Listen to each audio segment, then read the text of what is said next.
Serious allegations are coming from the Turkish President Recep Tayyip Erdogan as he has accused the US-led coalition of supporting terrorist groups. In the beginning, the coalition said that they were going to fight ISIS. They were even accusing us of supporting ISIS. Now they have all disappeared. On the contrary, they are supporting terrorist YPG, PYD, including ISIS. It's very clear. We have confirmed evidence with pictures, photos and videos. Caleb Maupin joins us now from New York. Caleb, pretty damning stuff. Says he's got the evidence to back it all up. Just take us through this story. Well, we don't yet have the evidence in front of us, but he does say that he has it. He has evidence of alleged U.S. support for the ISIL terrorists. Now, the biggest question seems to be what impact this will have on the coalition in the region. These statements from Erdogan certainly inflammatory, and it could have an impact on the relationship between the United States and Turkey. Now, in the past, the United States has described Turkey as a key ally in the region.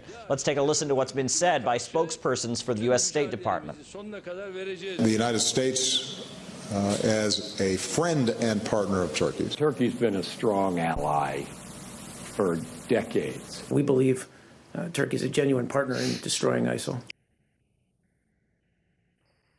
Now, just recently, a statement was given on behalf of President Erdogan in which he accused the United States of, quote, not providing necessary support to Turkey in its fight against terrorism.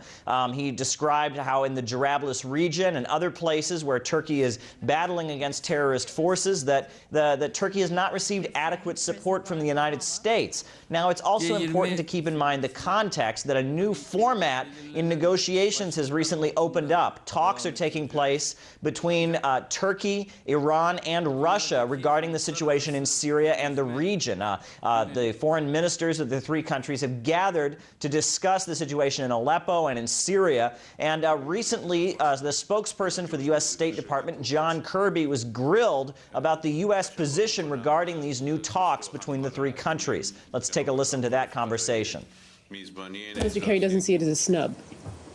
No, the Secretary doesn't see this as a snub at all. Well, does he not at least feel the U.S. is being sidelined, if not excluded, from what was something the U.S. was leading on? We are not excluded. Right now, this leadership that you're speaking of is all past tense. Is that not true? I would disagree. They don't seem to want him to be involved. Well, they can speak for who they want involved or not. I mean, we recognize that we weren't invited, that this was between Russia, Turkey and Iran. Now, it remains to be seen what impact today's comments will have on the continued coalition between the United States and Turkey in the region.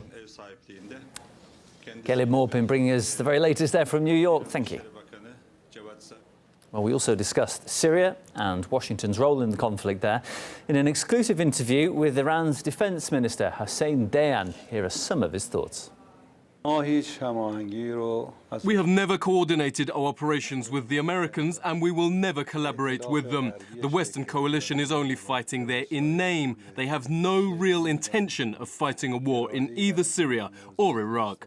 Let's not forget how they bombed the Syrian army at Deir ez-Zor. We don't see any real willingness on their part to play a truly meaningful role in fighting Islamic State. They are the ones who have raised these terrorists in the first place, so all they want to do is keep them safe.